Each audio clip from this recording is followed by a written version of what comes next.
और एक और अहम खबर इस वक्त आपको बता दें, कल लोकसभा में वक्फ संशोधन विधेयक पेश होगा। कल लोकसभा में पेश होगी जेपीसी की रिपोर्ट। जेपीसी की रिपोर्ट कल लोकसभा में पेश होगी। लोकसभा में वक्फ संशोधन विधेयक पेश होगा। वक्फ पर जेपीसी लोकसभा में अपनी रिपोर्ट पेश करेगी। बता दें आपको कि पिछले सत्र में ही लोकसभा में रिपोर्ट रखनी थी जेपीसी को, लेकिन तमाम सांसदों की सहमति नहीं बनी थी। और ये बता दें आपको कि सहमति नहीं बनने की वजह से 2 महीने का वक्त और दिया गया था और ये माना जा रहा था कि बजट सत्र में इस बार रिपोर्ट रखी जा सकती है और यही वजह है कि अब जेपीसी की रिपोर्ट कल रखी जाएगी। और ये माना जा रहा है कि सभी सांसदों की सहमति है इस बार जब ये रिपोर्ट पेश की जा रही है। तो गणेश हमारे साथ दिल्ली से बने हुए। गणेश, फिलहाल जिस तरह से देखिए वक्फ बिल का अब रास्ता कहा जा रहा है कि साफ होगा, इसको लेकर लगातार विरोध भी देखा गया। ताजा अपडेट और क्या कुछ तैयारी यहां पर है सरकार की? देखिए, आपने कहा ना कि विरोध से सब कुछ देखने को मिला। जब वक्फ संशोधन विधेयक अल्पसंख्यक मंत्री किरेन रिजिजू ने पेश किया था, उसके बाद इस विधेयक को जेपीसी के अंदर भेज दिया गया था। जेपीसी का अध्यक्ष बीजेपी के वरिष्ठ नेता जगदम्बिका पाल को बनाया गया था। इसे अपना जो शीतकालीन सत्र उस दौरान अपनी रिपोर्ट पेश करनी थी, लेकिन कई सांसदों ने और वक्त मांगा था। उसके बाद इसे बढ़ा दिया गया था बजट सत्र तक के लिए।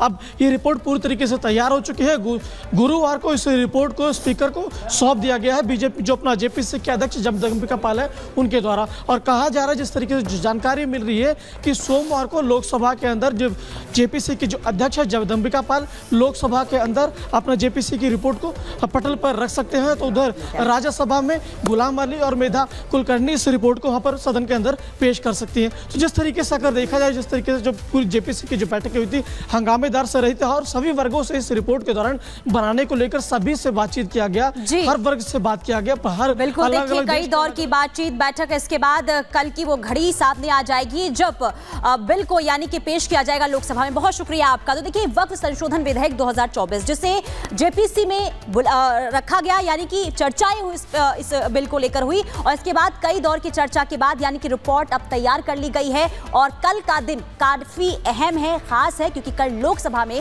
इस बिल को पेश किया जाना है और इसके बाद आगे क्या कुछ होता है ये देखना होगा। लेकिन कुल मिलाकर अब इस बिल को लेकर रास्ता साफ नजर आ रहा है।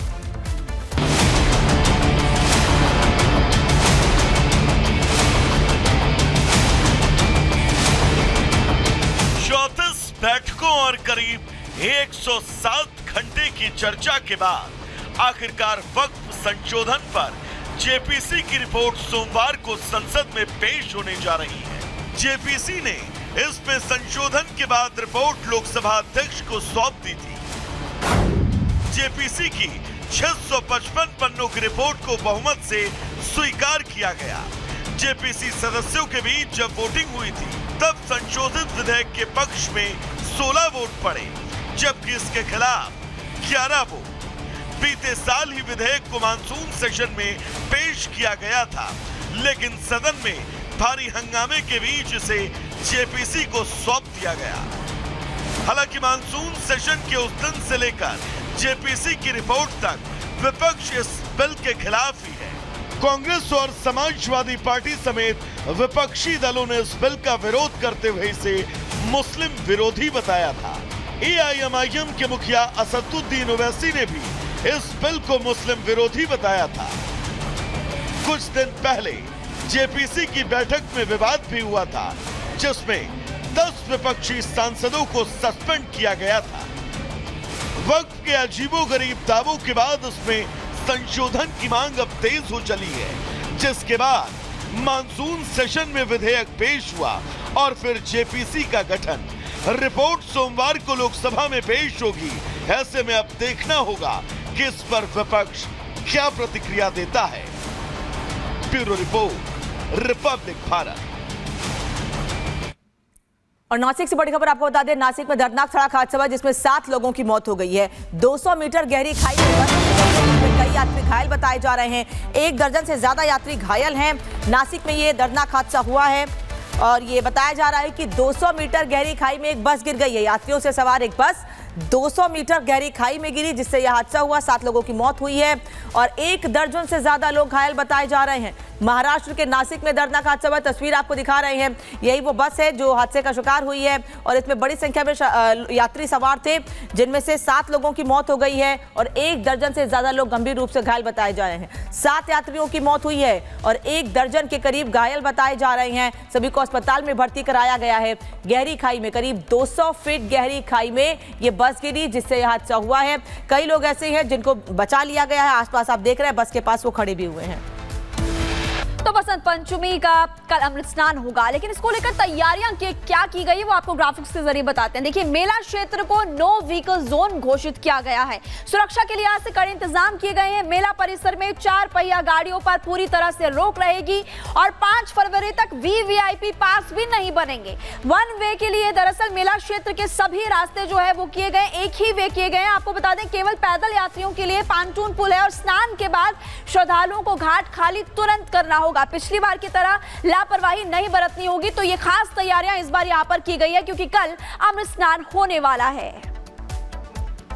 और चलिए आगे बढ़ते हैं, बात दिल्ली के रण की करते हैं, क्योंकि दिल्ली के रण में अब सिर्फ 2 दिन का समय बाकी रह गया है चुनावी प्रचार करने के लिए। यही एक बड़ी वजह है कि तमाम दिग्गज चुनावी मैदान में दिखाई दे रहे हैं। दिल्ली में आज प्रधानमंत्री नरेंद्र मोदी की चुनावी रैली है। बड़ी खबर आपको बता दें, आज प्रधानमंत्री नरेंद्र मोदी चुनावी रैली करेंगे। ताबड़तोड़ जनसभा पीएम की देखी जा रही है। इससे पहले 30 जनवरी को द्वारका में प्रधानमंत्री ने जनसभा की थी, तो दूसरी तरफ 29 तारीख को भी उन्होंने जनसभा की थी दिल्ली के करतार नगर में। और आज आरके पुरम में चुनावी रैली करेंगे प्रधानमंत्री नरेंद्र मोदी। ये देखिए, तीनों दिनों की ये तस्वीरें। आज आरके पुरम में रैली पीएम मोदी की, तो उससे पहले 30 तारीख को द्वारका में, तो 29 तारीख को करतार नगर में पीएम ने जनसभा की थी।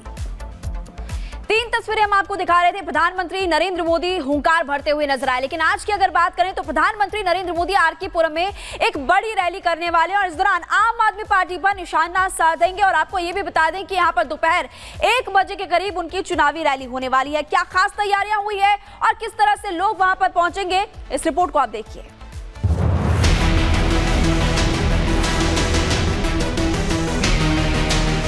बजट का ऐलान और टैक्स में बम्पर छूट देकर मिडिल क्लास को गदगद करने के बाद आज प्रधानमंत्री मोदी दिल्ली में हुंकार भरेंगे। पीएम मोदी दिल्ली में चुनावी शंखनाद पहले ही कर चुके थे, लेकिन बजट में मोदी सरकार ने चुनावी तरकश के वो तीर छोड़ दिए जिसको केजरीवाल चुनौती देते आए हैं। सभी आय वर्ग के लोगों के लिए टैक्स में भी कमी की गई है। इसका बहुत बड़ा फायदा मिडिल क्लास को, इससे बहुत बड़ा लाभ होने वाला है। दिल्ली विधानसभा चुनाव में पीएम मोदी की आज तीसरी रैली है। दोपहर 1 बजे आरके पुरम में जनता को संबोधित करेंगे। इससे पहले 30 जनवरी को द्वारका में और 29 जनवरी को करतार नगर में रैली की थी। दिल्ली कह रही है, अब आपदा के बहाने नहीं चलेंगे। दिल्ली कह रही है, अब आपदा के फर्जी वादे नहीं चलेंगे। दिल्ली कह रही है, अब आपदा की लूट और झूठ नहीं चलेगा। दिल्ली के चुनावी वोट पर सवार जो बीजेपी कुछ दिनों तक शांत थी, वो अब तैरती नजर आ रही है। मोदी और अमित शाह के साथ तमाम दिग्गज दिल्ली को आपदा से आजाद कराने के साथ ही घुसपैठियों को निकाल फेंकने की बात कह रहे हैं।